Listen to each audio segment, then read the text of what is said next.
जब तक प्रेम के समंदर में गोता नहीं लगाएगा तब तक वो माल नहीं मिलेगा, वो दुनिया का रखवाला नहीं नजर आवेगा।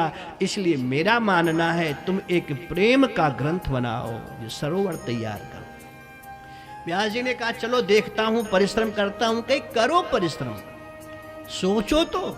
और सदगुरु की कृपा हुई, नारद ने रास्ता दिखाया, आंख बंद कर लिया। और जैसे आंख बंद कर लिया तो पूरा सरोवर श्रीमद् भागवत का मस्तिष्क में उभर आया, पूरा नक्शा उभर आया।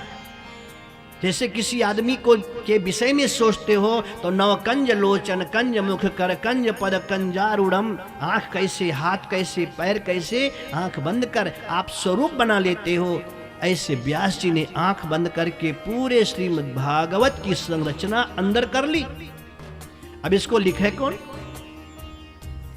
तो लिखने के लिए इसको लिखे कौन, उसका एक तरीका ढूंढा। आंख बंद करके, ये सनत कुमार संहिता के भव्योत्तरखंड में कथा आती है, आंख बंद करके गणपति का संस्मरण किया। गणेश जी महाराज प्रकट हो गए, नेक काम है। गणेश जी ने कहा आदेश करो। कहा मैं कुछ लिखवाना चाहता हूं, आप लिखो, मेरा निवेदन है, मैं थक चुका हूं। गणेश जी ने कहा मैं लिखूंगा लेकिन एक शर्त है। व्यास जी ने कहा शर्त क्या है? कि शर्त यह है कि मैं जब लिखना प्रारंभ करूंगा तो बंद नहीं करूंगा, नॉन स्टॉप। और अगर कहीं तुम बीच में रुक गए तो छोड़ के भाग जाऊंगा। शर्त मंजूर है? व्यास जी ने कहा बहुत मुश्किल लफड़ा है, अब बुढ़ा हूं, कहीं ना कहीं तो रुकना पड़ेगा। 18,000 श्लोक नॉन स्टॉप में कैसे बोल? कहा ना ना ना, रुके तो मैं बंद किया, छोड़ के भाग गया। तो व्यास जी ने कहा कि चलो, ये हिंदुस्तान है, यहाँ भी एक से एक कलाकार पैदा हुए हैं, तुम ही नहीं देवलोक के कलाकार हो, हम भी हैं। कहा बोलो? कहे शर्त यह है, आपने मेरे को रख दिया, मैंने मान लिया, लेकिन एक शर्त मेरा भी है। तो गणेश ने कहा आप अपना शर्त बताओ। कि मेरा शर्त यह है कि मैं जो बोल रहा हूं वो सही है कि गलत, सोच करके लिखना, क्योंकि तुम्हारा लिखा कट नहीं सकता, हम इंसान हैं, गलती हो सकती है, सही है गलत सोच करके लिखना। गणेश ने कहा हाँ चलो ठीक है, तैयार हो गई। अब बोलते बोलते जब थक जाएं तो एक कूट श्लोक बोल देते थे। ध्वन्यात्मकम काव्यम, जो ध्वनि अवरेब कवित गुण जाति लिखे हैं, ध्वन्यात्मक काव्य बहुत अच्छा होता है।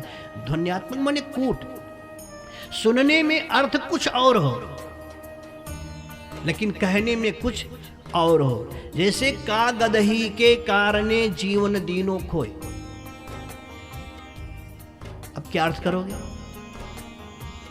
का गदही के कारणे जीवन दीनों खोए, इसमें अर्थ ही अर्थ है। का गदही के कारणे जीवन दीनों खोए, कहा ना ना। तो कहे काग कौआ, काग दही के कारणे जीवन दीनों खोए, कहे ना। तो तीसरे ने कहा कागद ही के कारणे, कागज के लिए जीवन खो दिया। लाइन एक है, अर्थ तीन हुआ। कौन सा सही है सामने वाला समझे, कौन सा अर्थ सही है। तो जहां पर कूट बोलते थे वहां पर गणेश जी सूंड से सिर खुजलाने लगते थे कि गड़बड़ कुछ है, सोच लो पहले। प्रसंग में लिखे कि हिरण्याक्ष का मुकुट आसमान छू रहा था। गणेश जी ने कहा कैसे हो सकता है, 5 फीट का आदमी होगा तो 1 फीट का मुकुट होगा, और जब आसमान मुकुट छू रहा हो तो आदमी कितना लंबा होगा, और आसमान के ऊपर कहां मुकुट जाएगा।